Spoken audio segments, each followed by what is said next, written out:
Walang kaalam-alam ang 21 anyos na estudyanteng ito mula Brazil na 4 na araw nakabaon ang isang ligaw na bala sa loob ng kanyang ulo.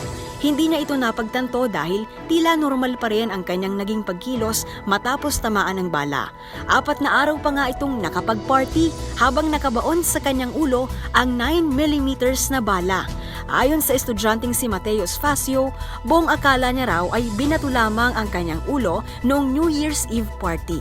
Dumugo raw ang kanyang ulo ng araw na yon pero nilapatan lamang agad ng first aid. Nang pauwi na raw ito pagkatapos ng 4 na araw, napansin niyang hindi normal ang paggalaw ng kanyang mga daliri at braso. Dahilan para paulit-ulit daw itong huminto habang nagmamaneho. Kaya nagdesisyon si Mateus na magpatingin na sa doktor at doon lang nito nalaman na 4 na araw na ring may ligaw na bala ng baril sa kanyang ulo. Paliwanag naman daw ng doktor, maswerte si Mateus at hindi seryosong komplikasyon ang idinulot ng nangyari sa kanya tulad ng pagkakaparalisa ng kanyang buong katawan.